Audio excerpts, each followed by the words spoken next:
Welcome to episode 324 of FBI Retired Case File Review with Jerry Williams. I'm a retired agent on a mission to show you who the FBI is and what the FBI does through my books, my blog, and my podcast case reviews with former colleagues. Today, we get to speak to retired agent and behavioral analysis unit, BAU, profiler, Leonard Opanashuk, who served in the FBI for 22 years. In this episode, Len reviews his investigation of the murder of two Oregon City schoolgirls, Ashley Pond and Miranda Gaddis, who, within 2 months of each other, disappeared under mysterious circumstances en route to their neighborhood school bus stop. Len, at the time, was relatively a new agent with just over a year in the Bureau when he was assigned to this missing schoolgirls case. He was present when investigators discovered the remains of both girls buried on a neighbor's property. During his case review, he explains how this case shaped the rest of his FBI career. Len's first assignment was to the Portland Division, where he worked violent crime, organized crime, and counterterrorism matters. He was a member and senior team leader of the Portland Division's Evidence Response Team, ERT. Len's next assignment was to the Buffalo Division, where he worked on cold case homicides and as the coordinator of the FBI Buffalo Cold Case Homicide Working Group, where he partnered with local and state law enforcement agencies, including the area crime labs and medical examiners' offices, to obtain resources to address and examine unsolved cases. Len was also a member and senior team leader of the Buffalo Division's ERT and a member of the Child Abduction Rapid Deployment Team.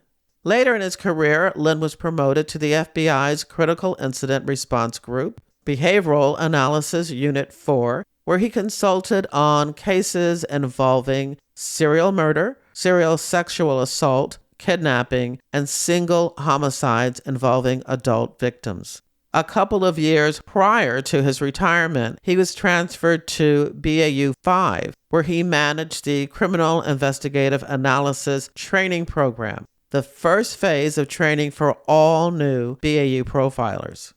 Currently, Len operates Motives Unlocked, LLC, a behavioral analysis consulting firm where he consults with law enforcement and private entities to bring his expertise in behavioral analysis to resolve complex cold cases and investigative problems. Motives Unlocked also consults with media production companies and writers seeking to create authentic FBI plots, scenes, and characters.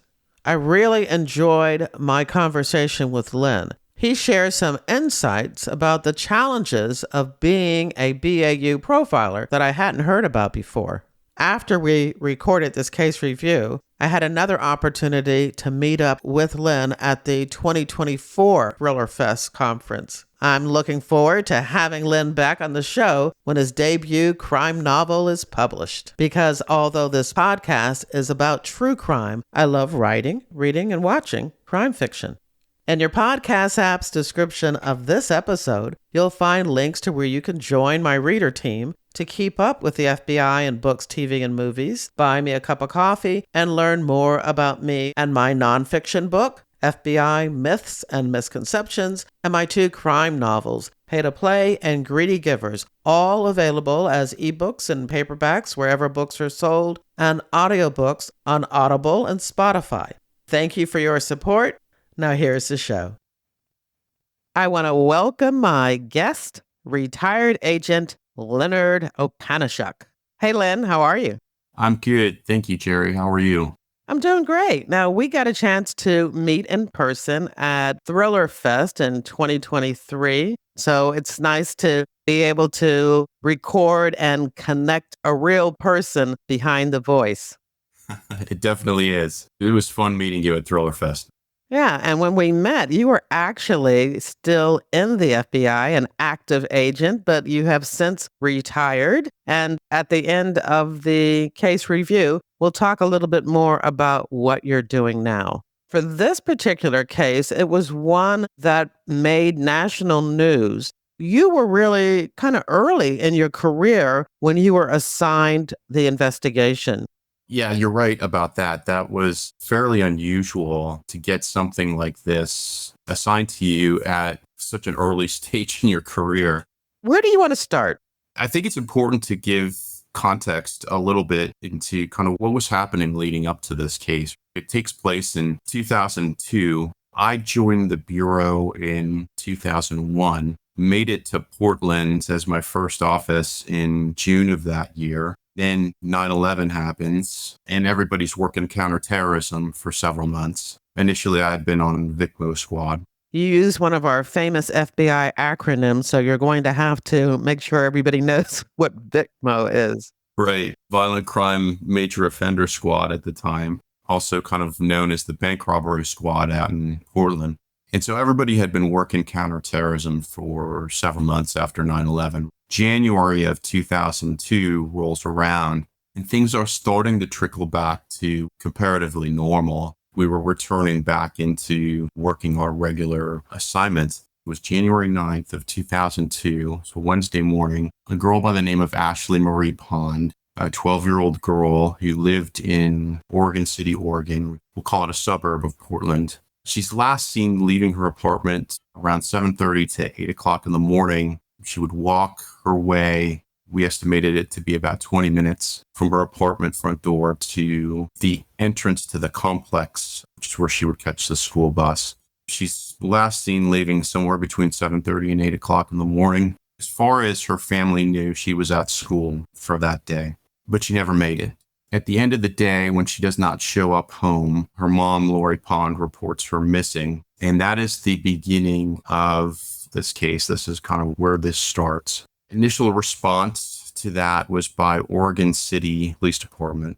Oregon City in 2002, a population of around 27,000 people, situated in Clackamas County, which had at that time around 350,000 people in it. The department itself had 32 sworn officers. There was a chief, 2 lieutenants, 6 sergeants, 2 school resource officers, and then detectives in patrol. So they are the initial responders to this. At this point, the Bureau isn't really even aware that this is happening. And so they take the initial missing persons report from Ashley's mom and begin working it. There was a mix of information coming in while Oregon City Police was working in terms of Ashley Pond's life, the relationship with her family, and the background of what was going on with her and her father, which we'll talk about that in a little bit. There was lots of indications initially that she may have run away. That was coming from friends of hers that had close relationships with her. She had talked about running away. There was a report that she had run away the previous summer for at least a few hours during the day. Combined with the police department was taking reports of people seeing her in various locations throughout the community. That's how the investigation kind of starts. And then it's around January 18th that the police department reaches out for the FBI. And I recall it was a Friday afternoon. I think probably around 3:30 or 4 o'clock in the afternoon. Most of us are sitting around the squad area waiting for the next bank robbery to happen. One of the agents, who was a BAU coordinator at the time, had been on the phone with Oregon City. Then the next thing that I know, we're all hitting the road for Oregon City to begin working on this investigation. The setting of where this takes place, just to give you a little bit of flavor for where she lived. The complex itself was called the Newell Creek Apartments, situated in Oregon City. There was another smaller apartment complex adjacent to it. But like I said, from where Ashley Pond lived to the entrance of the complex, she lived all the way in the back of it. And it was about a 20-minute hike for her to get to the bus stop. The bus would pick her up at the top of the hill where the only way in and out of the complex was. We went out to Oregon City for a briefing. What we would normally do in any of these situations is canvassing the neighborhood. And also we conducted an ERT search of Lori Pond's apartment that night, Lori being her mother. And we began to learn a lot of information about the family. For instance, Lori Pond lived with her boyfriend, James Kitely, and Ashley had a couple sisters that also lived in the apartment with her. Ashley's father was a guy by the name of Wes Rodiger. He was a convicted sex offender. He was convicted of actually abuse towards Ashley. Immediately, you start to see the problems that are in her family life and the relationships there. You start looking at initially what's going on with her in the family, and did this play a role into why she's missing? We began looking there, but also another individual who came up almost immediately was a guy that lived adjacent to the bus stop, a guy by the name of Ward Weaver. Ward had a daughter who was Ashley's age. They knew each other. They went to school together. They were on dance team together, and his name had come up as well. The way that he kind of comes up is at one point the summer before. So in other words, the summer of 2001, Ashley is spending a lot of time at the Ward Weaver residence. What we had learned is she'd been living up there for a period of time, actually.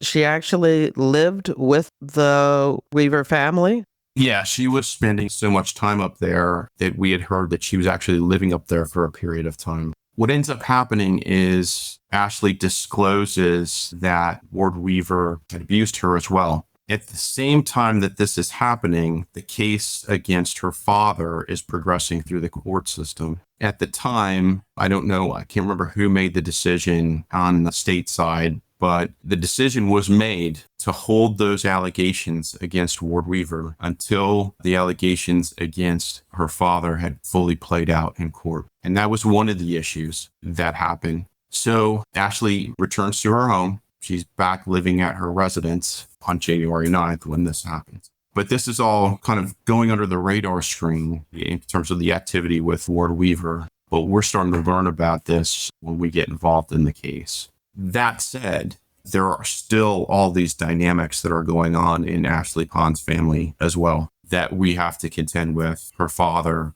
she had a kind of an antagonistic relationship with her mom, and there were things going on there that you just really couldn't ignore what was going on in the family life as well. As the case progressed over the following weeks and we're learning more and more information, what also is happening is we're collecting more and more tips and reports of sightings and things that indicate that this running away angle is still a possibility in some people's minds. So we're still collecting reports of people seeing her at the mall or seeing her at the local community college, walking through that area, and still collecting a lot of information that she had run away.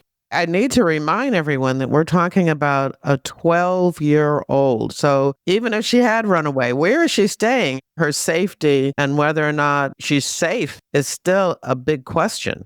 Correct. Our approach to this when we got involved was not that she ran away. I don't want people to misunderstand that. We looked at this. There's always that hope that you have that you're going to find this girl alive. But the way that we have to work these cases is as though that's not going to happen. There wasn't any real thought put into the fact that she had actually run away. We knew something had happened to her, and that's the way that we approached it.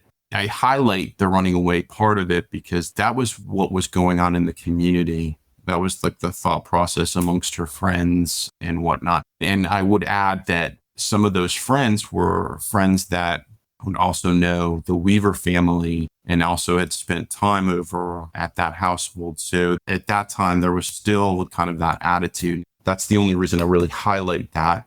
We come at it full force. As we go, we're also kind of learning about little quirks in the Oregon state law for things that we would try to do. For instance, one of the first things that we wanted to do was a roadblock canvas in front of the apartment complex. That was going to be done a couple weeks after, on the same time of day that she went missing. So we would kind of catch that normal traffic. But what we were told by the prosecutors was we could actually not stop cars. It was against Oregon law to stand out there and stop cars. We could go out there and hold signs, and we could hand out flyers as long as people willingly stopped to talk to us. Okay. That was an interesting quirk that we had to deal with right off the bat. Yeah.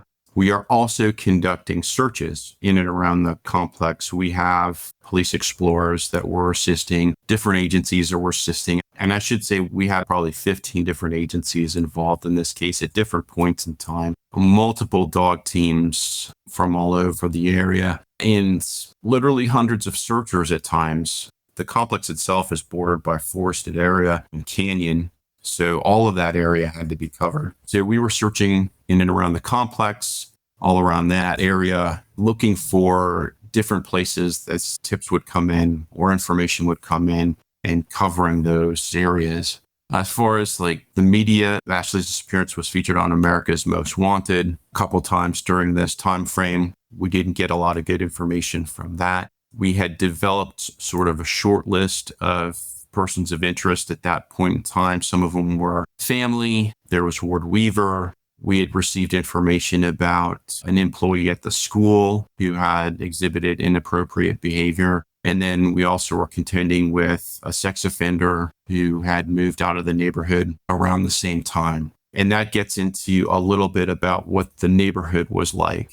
The neighborhood was an interesting neighborhood. There was a lot of Section 8 housing in there. And as we would find out as this case progressed, there was a lot of people to be looked at in the neighborhood itself. What do you mean, like people that had prior records or were known to law enforcement?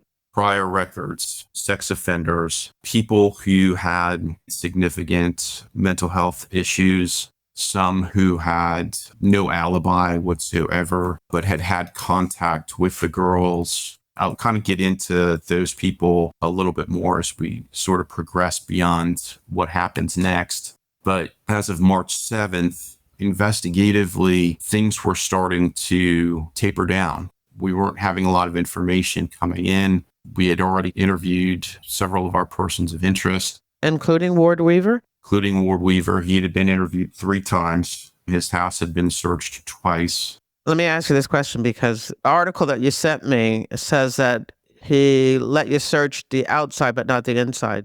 That was the opinion, I believe, of one of the dog handlers. But from the Bureau perspective, I know because I was there, we searched his house. We brought several dog teams onto it. I crawled up into his attic, actually, and searched his attic. He was interviewed several times. His house had been searched thoroughly. That was as of March 7th.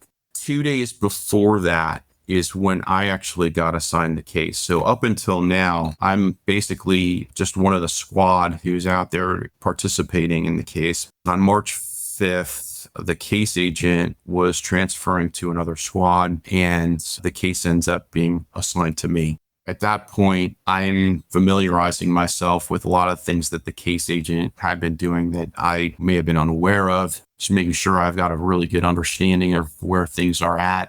That's March 6th and 7th. On March 8th, 2002, Miranda Gaddis, also a friend of Ashley Pond's, who lives in the same apartment complex, is last seen leaving her apartment at 7:30 a.m. to walk to the bus stop, and she is not seen again. She was supposed to go to a friend of the family's house to get her hair done, and she never makes it there. The school is contacted, and they find out that Miranda never showed up for school that day.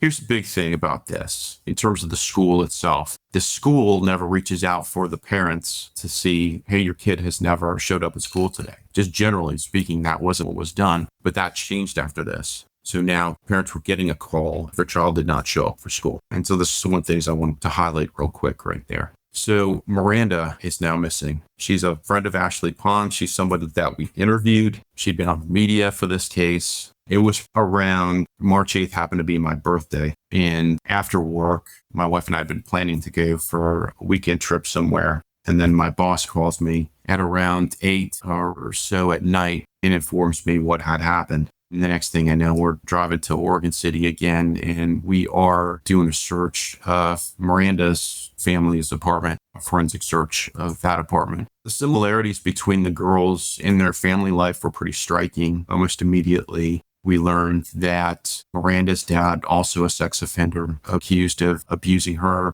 And then similar dynamics between her and other family members, as what we were seeing in Ashley's case. She leaves at 7:30 a.m. and then never makes it to the school bus stop. And she lived quite a bit closer. She lived towards the front of the complex itself, much shorter walk than Ashley Pond did. Ultimately, this changed the whole dynamic of the investigation, obviously. I take it that even though you needed to do a lot more investigation, the thought was almost immediate that these two were most likely connected in some way. Absolutely. Yeah. It changed the game for us. We knew that we had a problem in this neighborhood. The family's problems being what they were, relevant to the victimology, but we knew that we were dealing with somebody outside of the family, potentially living in the neighborhood or a frequent visitor of the neighborhood that was responsible for this. One of the connections that they had in common was Ward Weaver, and Miranda was also friends with Mallory Weaver, Ward's daughter, and was a frequent visitor of Ward's house. And what we found was this was not unusual for the girls in this group of friends, that Ward was often having these friends of his daughters over at the house for sleepovers, whatever it happened to be. And it's kind of another important point to highlight that parents trusted this guy. He presented himself as a very amicable person. He had sort of I don't want to say like a status in the community, but parents allowed their kids to go over there. Yeah, to the point of Ashley's mother allowing her to stay there for an extended period.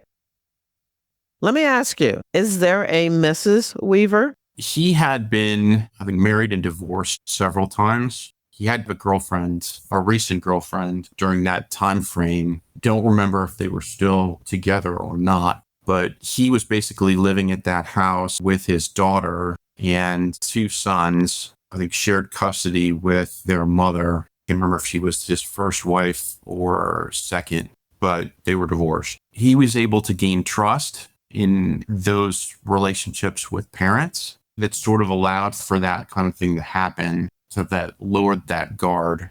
So when Miranda disappears, essentially what happens is our whole office rolls out to Oregon City, and we're talking about probably 60 agents deployed to this apartment complex. And we basically canvassed the entire complex, conducted searches. But I really want to emphasize the information that we had at this point. We had two missing girls, last seen leaving their apartments. But the important thing is we had no crime scene. We had no witnesses. Nobody sees them after they leave their front doors in the morning. Both have the chaotic family and home life that they come from, but we really have nothing at the start of this investigation that we can say somebody saw them going up to the bus stop. We don't even have that. We just know that that's what they were supposed to do that morning.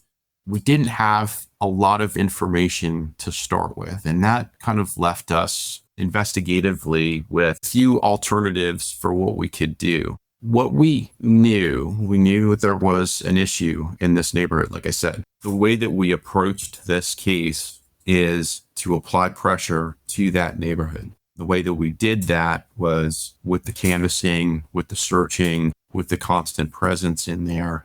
With the canvassing itself, just to give you an idea of how big a place this was, there were actually two apartment complexes right next to one another. Approximately 168 units, I think, between the two of them. We estimated between 750 to 1,000 residents. Wow, that's a big complex. Yeah, and what we were finding in the canvas after Miranda disappears is that, okay, so you would have one or two people on the lease, but you could have as many as 7 people living in that place. And so everybody has to be talked to. And as we're going through this, we're finding that there's more people here than we even imagined, and some that we didn't even know about prior. But yeah, it was a lot of people talked to. There's Section 8 housing in there, there were a lot of people that raised concern with us, such that during, I think, the first outbrief of the first night after doing Canvas, one of the agents in our office said he talked to 20 people that night and he can't eliminate any of them. Wow. Yeah, there were a lot of interesting individuals in that apartment complex that raised concern with us. When it was all said and done, the canvassing, I think we had 40 people without alibis that raised some level of concern with us, 15 to 20 who we felt were really good possibles, and then about 8 to 10 that we were really taking a close focus on primarily. And one of those at the top was Ward, obviously. That's what we were left with. And then, in addition to that, we had, as a separate issue, all of these sex offenders that were living in the area. Including the girls' fathers. Yes. We had 93 sex offenders who lived within a mile radius of that complex, and all of those people needed to be talked to. That's what we start with. And here you are as really a new agent still with this major abduction, murder, missing persons. No one knows exactly what it is, but you have this on your plate. You are the person responsible from the FBI side working this case. Why don't we take a little moment here to talk about your relationship with the Oregon City Police and how you're coordinating with them on this investigation? That's actually a good point. When Miranda goes missing, you're right. I'm a year into the Bureau. And imagine that. Thankfully, the way that my supervisor structured this is we divided this case up into two. So I had Ashley Pond's case and another long-term experienced agent who was on our squad, got assigned to Miranda, and we worked together on this. The thought being that although we believe these two things were connected, we always have to keep in mind that there is the possibility that separate events might be happening. We worked these things as a partnership.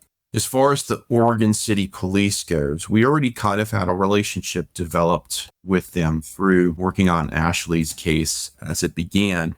The same kind of thing was done on their side. They assigned different detective to Miranda's case. We're all kind of meeting each other for the first time that weekend that Miranda had disappeared. We had just the most fantastic team of people on this case. It was the right mix of individuals because we all had the right goal in mind. Sometimes in these cases, you see people who get involved in them because they want to be the star. They want to be the person that saves the day. But teamwork is really what brings these things to a successful conclusion.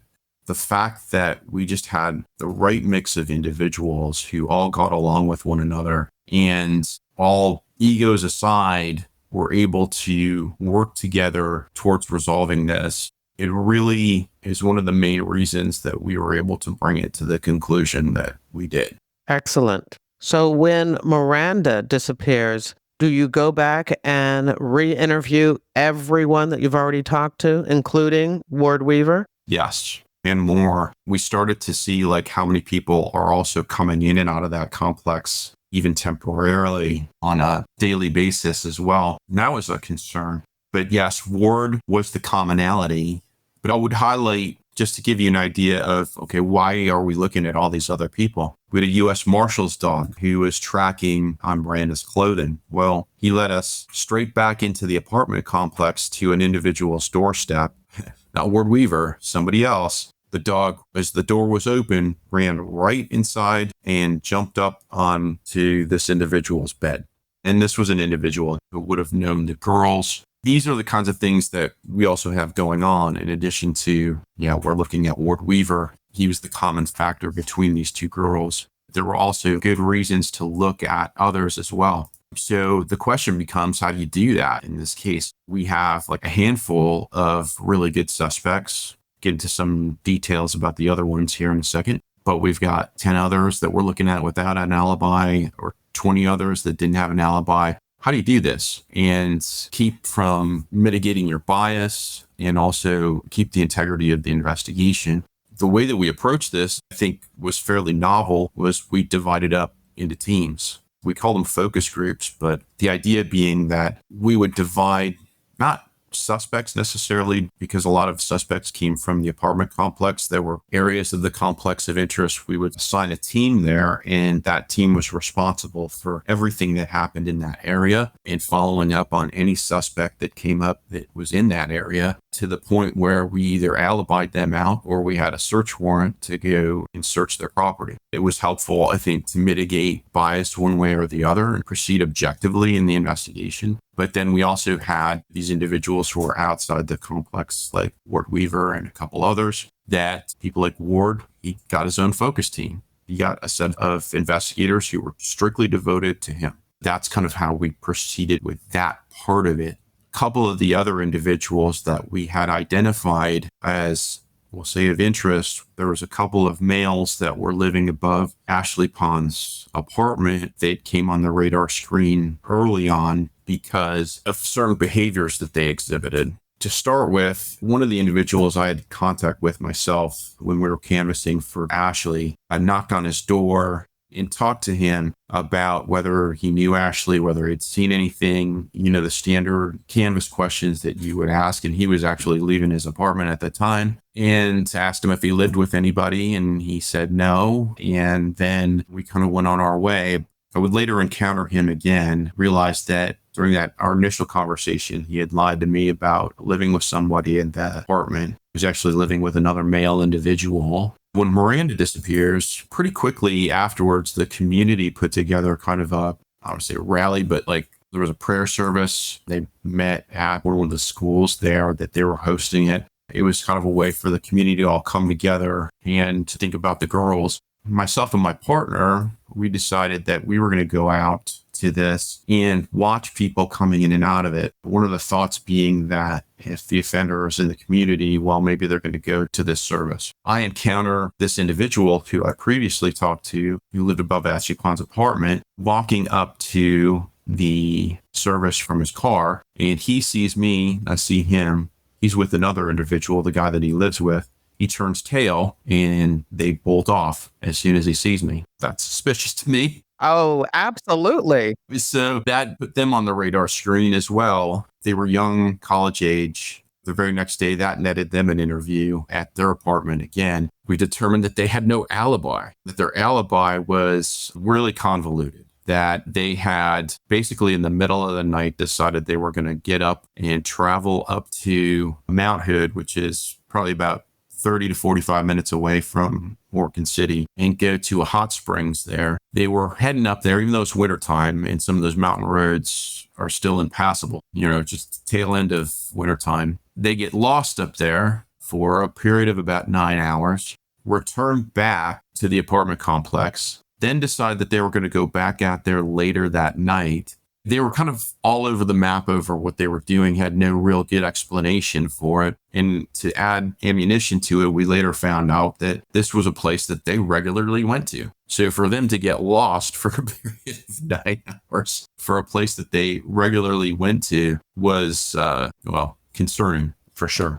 And this is what you were talking about when you were saying there were so many people that were also suspects that kind of pulled your focus away from Ward Weaver. Yeah, that was one of the ideas between dividing up into teams to handle separate things, to kind of mitigate against losing that focus against any one particular person. We also still continue to collect information about this guy that was at their middle school who was exhibiting concerning behaviors to students. That person was still on the radar screen. We had people that wanted to get involved in the case in a helpful way that were concerning. There was a lot of people in this mix. Getting back to Ward for a brief bit, one of the things that we learned about Ward pretty quickly as well, this is a very interesting point. Ward Weaver's father is a serial killer who is convicted, serving time at, I think, San Quentin. He was a long-haul trucker. Can't remember off the top of my head how many he is actually convicted of killing, but he is a serial killer. I can tell you right now, with that knowledge, my child would never go anywhere near that house. Yes, that was one of those things that nobody really knew about. We learned about it, but the community wasn't aware of. Ward had not had much contact with him, but nonetheless, this is what we had. And around this time, we actually had profilers come in from BAU. What they told us, and this is, as far as I can tell, still true to this day. I had one of our researchers, take a look at it recently before I retired, but never has there been the son of a serial killer who essentially turns into a serial killer himself. This is a first in this case. There's also another first in this case as well. I'll talk about that towards the end. That was interesting. That ratchets up the attention on Ward. That's another piece that affirms us looking at him. We proceed with these focus groups. What we're also doing at this time is lots of searches. As information would come in relative to persons of interest through interviews or tips about areas that they would frequent or like to go to, we would search those areas with the dogs, and the dogs attracted a lot of media attention. What this was in effect doing is we would go out with the dogs to an area related to one of our persons of interest. The media would show the dog search on TV, and we knew the offender, whoever it was likely paying attention to it. The dogs were great. That was actually a useful technique for us to be able to do that and to apply pressure to the individuals that we wanted to apply pressure to, because we didn't have to say we're searching this area because so-and-so goes here. It would just be on the news that we were searching an area, and that person would internalize they searched in that area because of me. That worked for us. When we wrap this up, I'll tell you how that worked. But every time that would happen, that was a phenomenal technique to use. There were certain times when we had a likelihood that we might find something. So if we were, say, searching an area related to Weaver, if we thought that we were likely to find something, maybe this area warranted more attention than others, we might do something to distract the media from that because we didn't want the media around if we were to discover something in the searching. That makes sense. Yeah. We had done some, we'll call them show searches, where we didn't expect to find anything, but we were literally trying to keep the media away from another team that was out there doing the real stuff. During this time, we were also doing some what we call questionnaire interviews the profilers had provided to us. We were interviewing our main persons of interest with what at the time was referred to as the scientific content analysis interviews, basically questionnaires. They were designed to elicit statements that could be later analyzed back at BAU. We were doing that, maintaining close contact with the families. I can emphasize enough in these cases that the family liaison role is so important. It was so important in this case because it allowed for us not only to have that just direct communication with the family about what was going on in the investigation and what their needs were, but they were also a great feedback loop for us for what was happening in the community. So they would actually be providing a lot of information to us about reaction to things that we were doing, or perhaps things that they had heard or information that they had heard. Having that relationship with them was so critical. We had a really close relationship with both Michelle Duffy and Lori Pond. Can you talk a little bit about the community? Now, you said they had like a prayer vigil and that you had this good relationship with the mothers, but this had to be really frightening for the community. I mean, 2 girls are missing. Everyone's wondering who's next. What was it like in the community, and how did you respond to that? There was a lot of fear in the community, and we were fearful that there was going to be a third. So we took steps in preparation for that. We had a lot of surveillance going on in that apartment complex. We had cameras up. We had a physical presence inside that complex every single day, all day long. There was a lot of fear. There was also, interestingly, the apartment complex as a whole was so pressured by this that people started moving out. By the end of the investigation, the place emptied out quite a bit. A lot of that was related to the fear of living there. So there was a lot of fear. There wasn't really a good way to mitigate that fear. There was a lot of media attention. It was in the media every day. That was good and bad. It's good if you're able to kind of get the narrative that you need to get out, but it's bad if you're saying things like, we don't have any clues. We don't have any information. We don't know what could have happened. I mean, I'm being a little facetious there, but those were some of the things that were coming out in the media. It's not the way that we intended, but it was just the way that the message sometimes came out. The way that we want the message to come out is we've got 4,000 tips. We are working each and every one of those. Information is continuously coming in, just emphasizing the positive, because what we're trying to do here is to apply pressure. We know the offender's watching this and they're hearing that. That applies pressure. But if they're hearing that we have no idea, that that counters what we want, what we're intending to do. There was some of that took place, and the media attention was kind of a mixed bag in this case. Going into the next couple of months. So initially we rolled out our entire office pretty much for the first few weeks of Miranda, but as things progress and as things are moving forward, you can't keep up that kind of resource load. So eventually the task force itself dwindles down to like a handful of us from each agency. And we progress just as we have, we're just doing more with less, as it were. And we still have all of these people that we're looking at. Going back to these guys that I encounter at the prayer service, the vigil, they came so high on the radar screen at one point that we had a surveillance team on them. The surveillance team was given to us from the Portland Police Bureau and the DEA. They're following these guys around, follow them to a local bar, and they observe them in what can only be described as an attempted abduction scenario. There's something that takes place between the two guys and a couple of friends of theirs and a female in the bar. This is about 1 or 2 o'clock in the morning. The female exits the bar quickly and is seen going down the sidewalk. One of the friends that was in the bar with these two guys goes out and grabs their car and then pulls around, kind of in a maneuver where he's about to get in front of this woman as she's walking towards a street. The two guys come out of the bar and then are basically chasing this woman down the street as their friend is rolling up to the corner in a car. It's so scary for the surveillance team that they're discussing on the radio, what are we going to do to break cover and intercept these guys and stop this? That's their comms on the radio. An Oregon City police car just happens to roll by right at that moment in time where the woman is in front of the car and the two guys are behind her, and she's allowed to walk off. And the two guys get into the car and they go back to the apartment complex.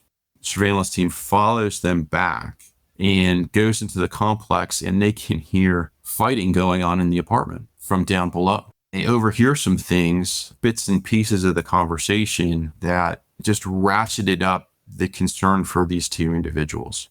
That was a major thing that raised them up the suspect list quite a bit. And they had no idea.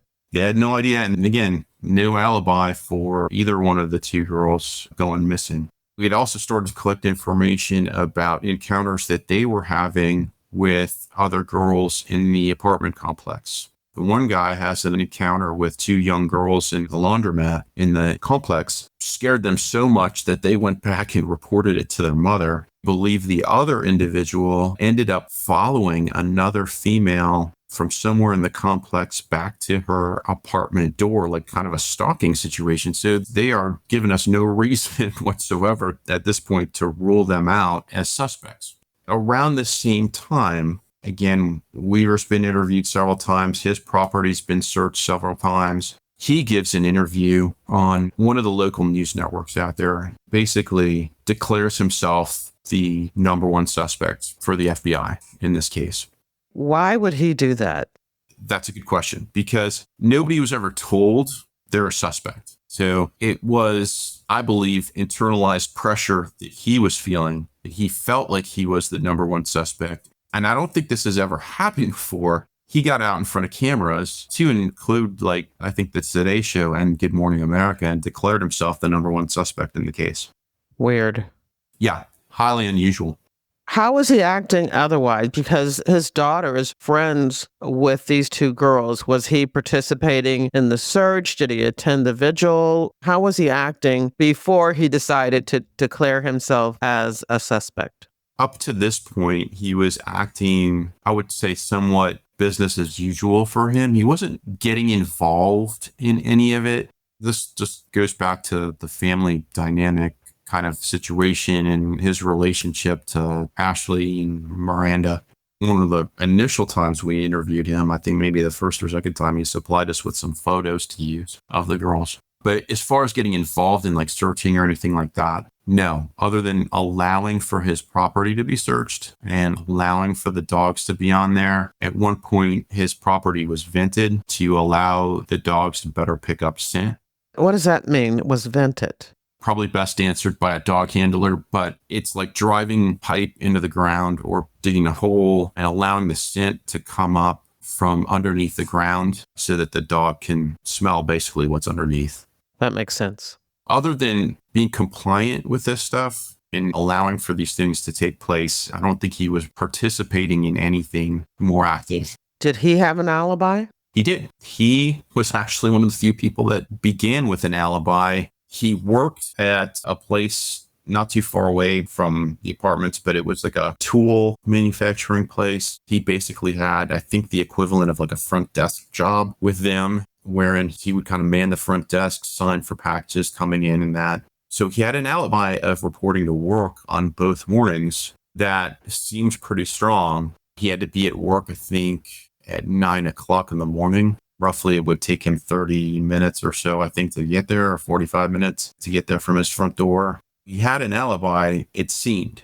Caveat that because it later went away. But at that time, as far as we knew, he'd been at work at 9. But it was around this time that we found out that the way that that was communicated to us was because he'd signed in. It was a sign in and out, like an honor system thing. So when the question was asked if he was at work that morning, well, it looked like he was because he signed in at a specific time. But what one of the investigators found on his team was that at least one of the days, he wasn't around to sign for a UPS package that he was supposed to have signed for. That sort of peeled to his alibi back a little bit. And we found out that he basically could have signed in anytime he wanted to. As long as somebody saw him there, he could have put down whatever time. His alibi was really meaningless at that point. So he has declared himself at this point the number one suspect in the case publicly. He's starting to, I think, act a little bit outside of his norm. He's starting to fall apart, I think, a little bit at this point. Like I said, feeling pressure. He starts talking about having to get away. There is talk that we learn of him planning a vacation to either Mexico or to California. He's going to take his daughter with him, and he has offered to take some of his daughter's friends. No. An idea of how people still feel about this guy. Despite all this fear in the community, despite everything that is going on, people are still willing to let their kid go with this guy out of state on a trip. Oh, my goodness. And it was to the point where we had to intervene. Oregon City had to intervene and talk to these parents and be like, you know what, this is not a good idea. You cannot do this right now. You cannot send your kid away with him. It wasn't like you come out and say, he's a suspect in our case, but just, this isn't a good idea. You need to not do this. And so that never happened. That trip never happened. Then I think he started talking about wanting to get out of the area in general. At the same time, we had developed some information on these other two guys from the apartment complex, such that we were able to get a search warrant on their place. It was an unrelated case, but we were able to get a state search warrant, get into their apartment to search. We searched their apartment. We found nothing in there that would connect them further to the girl's disappearance. But what was interesting is one of the guys went directly up to the top of the apartment complex where all the media was camped out and declared himself to be the number one suspect in our case publicly. Now we got two number ones. My goodness. This is really odd because most people would want to try to stay away from the media. And now you have two suspects that are saying, look at me, look at me. Yeah. So after this, now we have another situation that comes up in this case. One morning, we get a phone call. There's a third missing girl in a neighboring town, Lake Oswego. So we were directed to report to Lake Oswego and spend the day working another case where a girl had disappeared. Her car was found. She was a 16-year-old, I believe, but her car was found. Doors open on the side of the road. No indication of where she went or what might have happened. Well, it turned out that she had faked her own abduction. she had taken off to Seattle for a boyfriend, but had staged her own abduction to do so. So we basically spent a day of wasted time out there chasing down something that ultimately was just a fake abduction scenario. This is a great time for me to talk about the FBI's jurisdiction in cases like this, because it's my understanding that there is usually an age, I don't know if the word is requirement, but usually it's around 12 years old that the FBI can automatically participate or take part in a child abduction case. And then after age 12, then whether or not the FBI agrees to assist an agency is going to be evaluated a little bit more. Right. So we end up locating this girl and bring her back home and then return back to our case the next day. In the interim, now we have another person who gets out in front of the media, I think feeling the pressure of having talked to us and been interviewed, but gets out in front of the media and declares himself to be the number one suspect in the case. So now we got 3. Who is this guy? Where did he come from? This is the guy that lived down in the apartment complex who had had contact with the girls and that the bloodhound had led us to his front door. Oh, this is the one where the dog ran into the room and jumped on his bed? Yeah. All this is happening. Now we're still continuing to do searches. We're still continuing to do interviews. At this point, we really just continue to canvass the apartment complex over and over again. But I would say that we probably had contact with people at least 3 times over during the course of this. There was an Oregon City police officer that stopped Ward Weaver coming out of his driveway. He had been operating this vehicle, under a suspended license, I believe, for a long period of time. He was stopped. His car was towed. From that point on, he was reliant on other people for rides to and from work and other places that he needed to go. One of those people happened to be his son's fiance. She was giving him a ride to and from work. On one occasion, August 14th that year, she takes him home. They go into the house together, and then she is seen running from the house, stark naked, across the street, down the street, and into a shopping plaza to get help because Ward Weaver has sexually assaulted her. And again, her relationship, this is his son's girlfriend. Well, at the time we thought was his son, but turns out to be not blood related. That still doesn't make it right. No, there's far from anything that makes any of this right. But yes, his fiance sexually assaults her. And she believes ultimately he was going to kill her that day. Wow. At that point, to do a search warrant on his place, he's arrested and interviewed, says nothing about Ashley and Miranda. Basically, I think says that he was having consensual sex with the fiance and that we're doing a search warrant on his residence now. Problem, and again, this is, I think, an issue with Oregon law, is we were only allowed to search places in the residence where the sexual assault took place. So that could be specific rooms, right? So we didn't get a blanket search warrant for everything. And he had a number of different outbuildings on that property, a couple of sheds, I think a trailer, even to the point where it was kind of specific as to where the investigators could go inside the residence. So although this is a new search based on the sexual assault of his son's fiance, you've been in the house before. You've been able to conduct a much wider search before. Correct. We were allowed to search.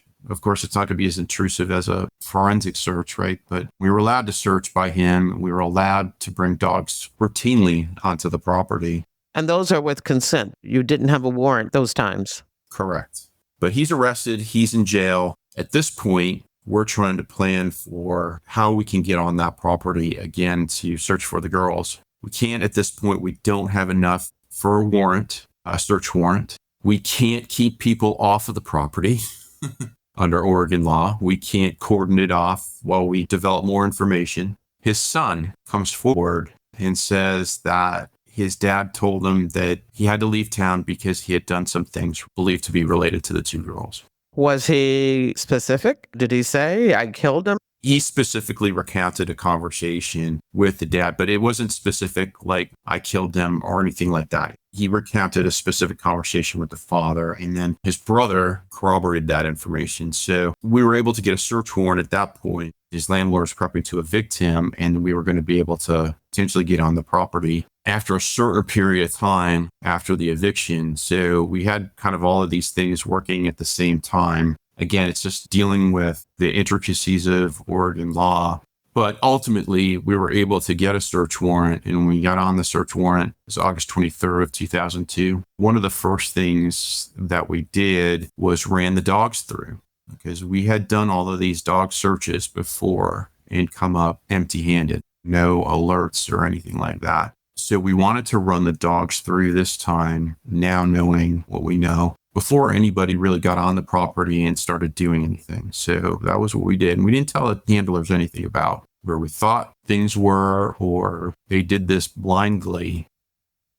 We had dog hits on a shed in the back of the property, and also dogs alerted to, I think, the concrete that was poured, if I remember correctly, in the back. One of the things that had happened around the time that Miranda was disappearing, we could never put a solid date on it because it was within like a 6-week window, depending on who you talked to and what we observed. He had poured a concrete pad in the back of his house, allegedly to put a hot tub on top of it. The concrete pad came into focus, at least for us, in part because that was one of the things that his father had done with one of his victims. The concrete pad was on everybody's mind. But again, we couldn't tell with specificity when he had actually poured the thing. But anyway, the dogs had alerted and the search progressed. And over the course of 2 days, we recovered the bodies of Miranda and Ashley. Miranda was recovered from the shed in the backyard, and Ashley was found buried underneath the concrete pad.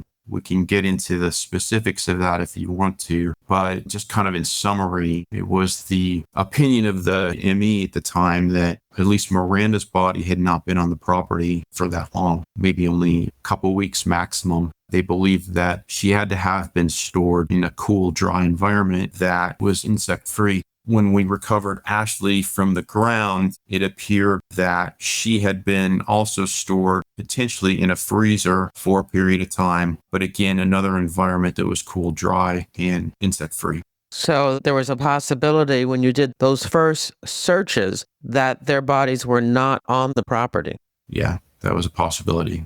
A likelihood in at least the case of Miranda. And we don't have an answer for that. He's never talked about what he did or how he did things. So we don't really have a good answer for where those bodies were kept. But we do know that during the prior searches, at least Miranda's body was not on the property as far as we can tell. When we were doing follow-up searches on Weaver's property, he had a storage unit. We actually found where he was keeping really careful track of not only the times that we had interviewed him, but times that he knew that we had interviewed family, and he was keeping track of all of the dog searches.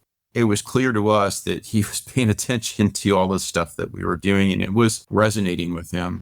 Did you find a journal or something like that? We found notes that he was keeping. It really shows that these guys do pay attention to the things that are happening that they can be aware of in the investigation.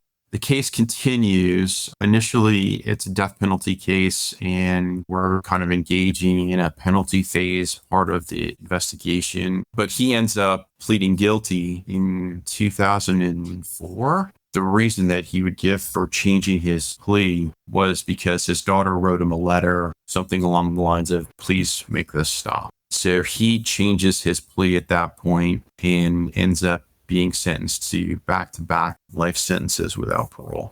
His daughter and he had a close relationship, and this is where another one of those firsts come in, because he's awarded full custody of his daughter. He has sole custody of his daughter, and there's never been an instance that we're aware of like that where a guy who's basically a serial killer has been declared fit by a court to be the sole custodian of their kid. And this is while he is incarcerated? No, this is well before this case takes place, but it's just unusual in the sense that that has never, as far as we're aware, and I think it still holds true to this day, that's never happened. Oh, because of his history, Yes. it was a question. At that time when he got custody, no one knew that he was going to end up being a serial killer, but just his background and his history would have made him a questionable custodian in the first place. Yeah. And aside from his dad being a serial killer and the behavior in this case, he was a pretty violent guy towards women. He had a lot of violence in his history. I can't even imagine what negative points were made against her mother that would make him the better parent. Right. Yeah. It may not even get to that. I don't want to speculate too much, but it also comes back, I think, the way that he can present himself, which I think is the way that he wins over the confidence and trust of the parents of his daughter's friends. And he would have done that with the family court judge, I take it. Oh, yeah. I would have no doubt. I had been a prosecutor for about 3 years before entering the bureau. Interesting thing about that is when I was hired for that job, which was up near Buffalo, a little place called Warsaw, New York, they had a missing child case that was being worked there. And the reason that they were hiring full-time ADAs was because that case was overwhelming to the office and they needed support on a full-time basis. That little girl, Samantha Zaldivar, was murdered by her mother's boyfriend, but it was a pretty major case for the area for a couple years, a death penalty case in New York. Strikingly similar family dynamics to what we were seeing in this case, the point where I had a conversation with my old boss at one point, just telling him what I was doing. But that's an interesting case too, the Samantha Zaldivar case. A couple of agents from Buffalo field office worked on that you might be aware of, Tim Carino, Tom Doctor, and Frank Runnels. I know Frank. He's been on the podcast. I take it then your prior work as a prosecutor working on this type of case, and then this case that you worked as a new agent really got you interested in this particular violation, violent crime type of cases. It's my understanding that is what you worked for most of your career. Yes. It was interesting because I started out like any other agent on a crime squad, kind of working a mix of things. And then this happens. And essentially, this is what I'm working for a couple of years. In some ways, like as a new person, this was a huge learning curve for me. But I didn't get some of the normal experience that other agents get when they first come into the FBI. And then from there, I returned back to the squad, which, by the way, after you work something like this, that's hard to do. It's hard to go back to routine after doing something like this. Sort of charted out the rest of my career. So I worked on a few other abduction cases over time. Eventually, I transferred to the Buffalo division. I started getting involved in like cold case homicides.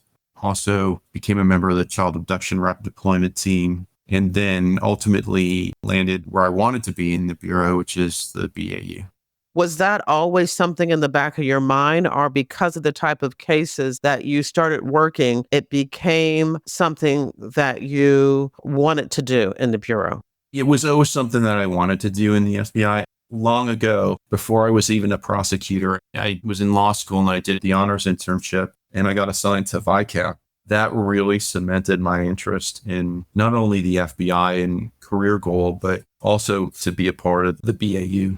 Well, I know it's a very competitive position. There are so many people who come into the FBI having heard about the BAU and profilers, and there's so many books and TV shows and movies that really pump up the unit that there are more people applying than there are positions. So tell us a little bit more about that journey of you being able to make that transition. Somebody listening may want to copy what you were able to do in order to get into the unit.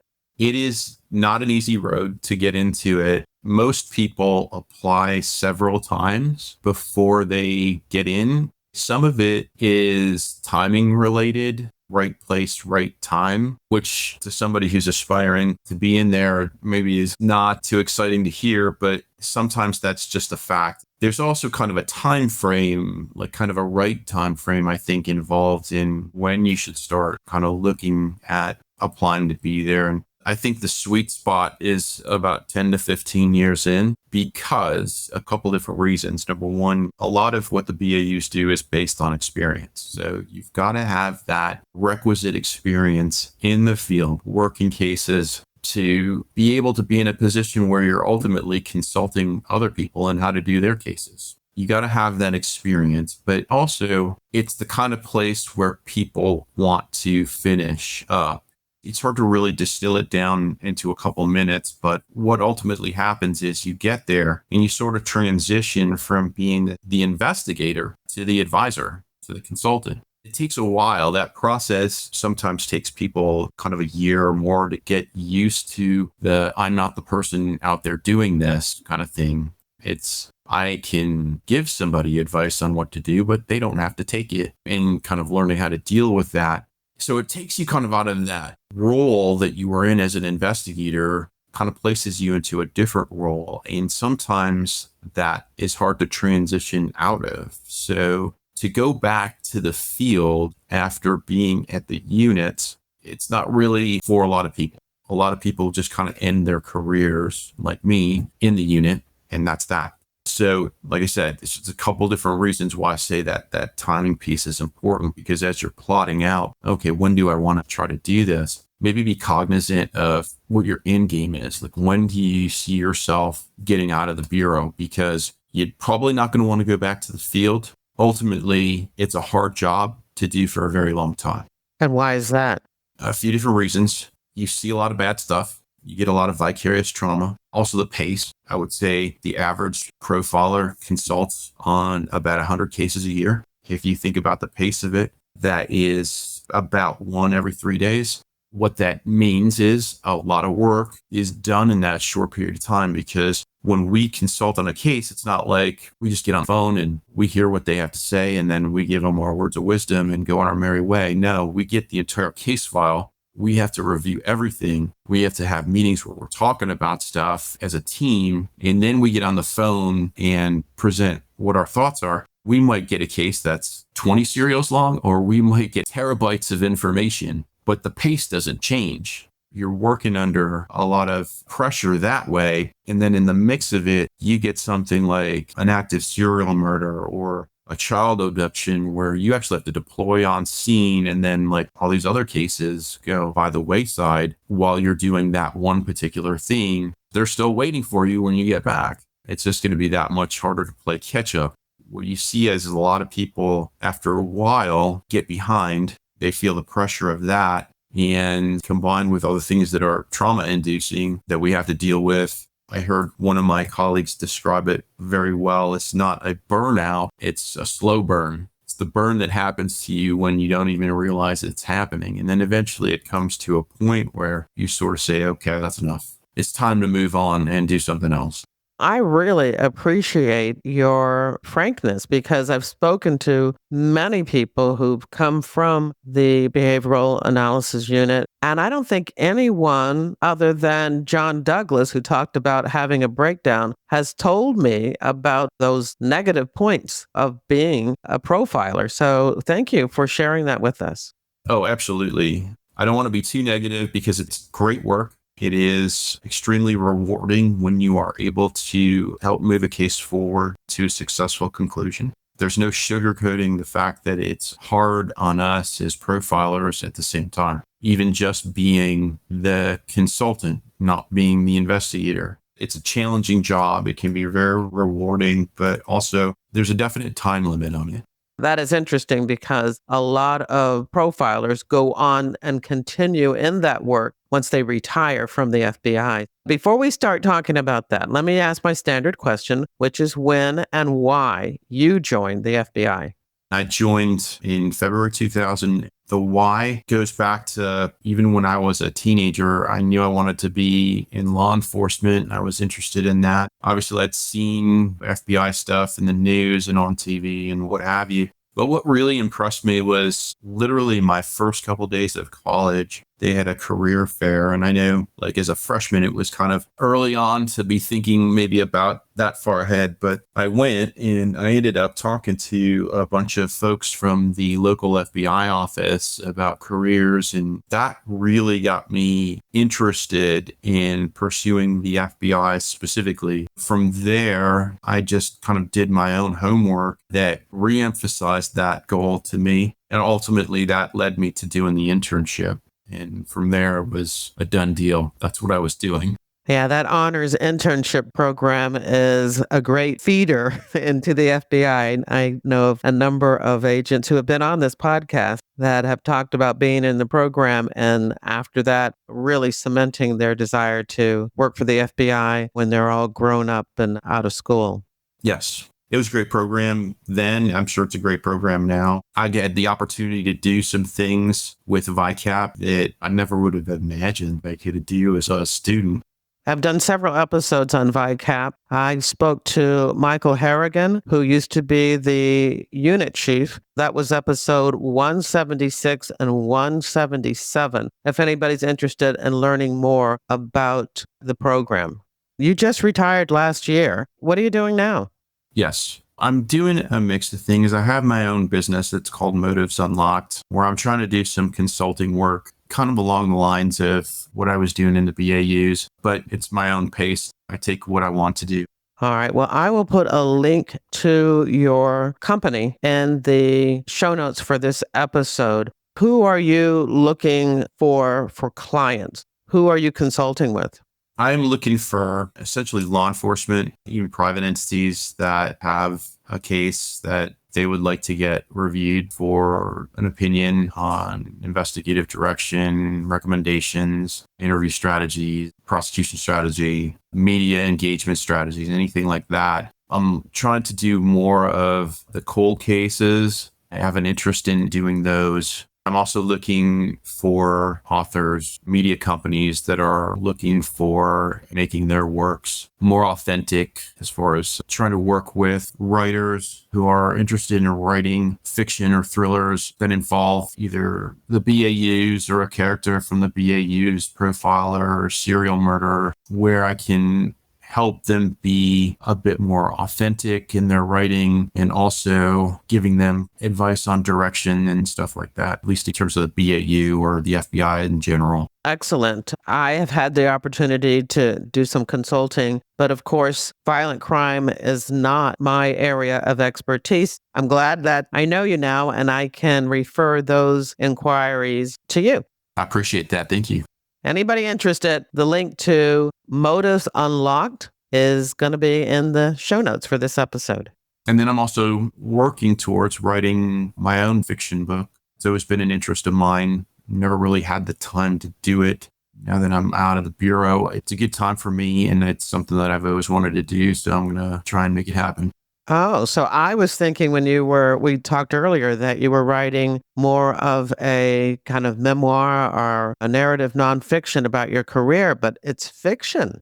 Yeah, I've always been interested in writing fiction. I've had a couple of ideas, quite a few ideas floating around my head for the last 20 or so years, different stories that I wanted to tell. And is your character going to be a FBI profiler?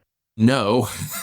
Oh, okay. Which may seem surprising, but my character now is an FBI agent, but not a profiler. But I am incorporating some of the things from my career, like you kind of incorporate bits of reality into the story. I will be using my BAU experience to help craft the story, but my central character, at least in this one, is not a profiler.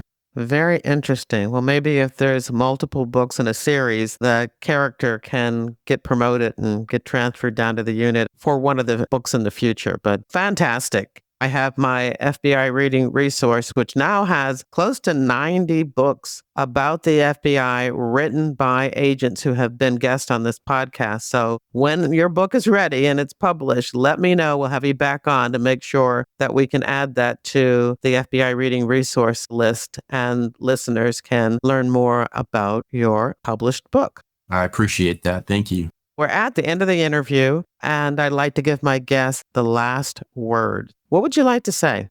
This case that we've talked about is forever in my heart, and it always will be. I think the tragedy, aside from the fact that these two girls were murdered, is that whenever we talk about it, it just sort of naturally gravitates towards the offender. That's a sad part for me, that you have these two girls who were killed and their lives were taken by this man. Naturally, the media attention seems to gravitate towards him as opposed to what their lives were and stories that are more centered around them as victims. But I think there's a lot to be learned even from cases such as this one, even though it's now 22 years old. There's things to be learned even from cases that are this old. It's important for people to pay attention to them because I think even though things have changed so much in the world, technology, everything like that, when you're working a child abduction case, there's things that we did even back then that I think are good, solid investigative recommendations that we would recommend to this day. So I think just in general, reviewing these older cases is good. I think there's always something for people to learn. And that's the end of the interview.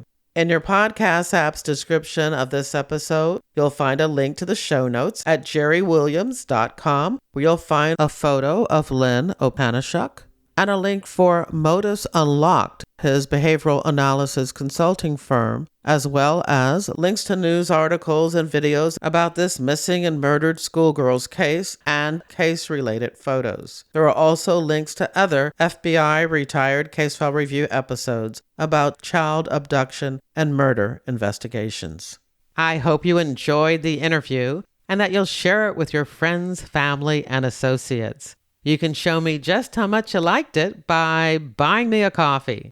There's a link in your podcast app's description of this episode, or you can visit jerrywilliams.com and tap on the little coffee cup icon in the bottom right-hand corner of my website. Don't forget to follow FBI Retired Case File Review on your favorite podcast app. Now, this podcast is all about true crime, but if you're also interested in crime fiction, once a month via my reader team email, I keep you up to date on the FBI and books, TV, and movies. When you join my reader team, you get access to my FBI reading resource, a colorful list of more than 70 books about the FBI written by FBI agents who have been guests on this podcast. There's nonfiction, crime fiction, true crime, and memoirs. You'll also get my FBI reality checklist, where I debunk 20 cliches about the FBI and receive news about what I'm up to and about my FBI nonfiction and crime fiction books. I want to thank you for listening to the very end. I hope you come back for another episode of FBI Retired Case File Review with Jerry Williams. Thank you.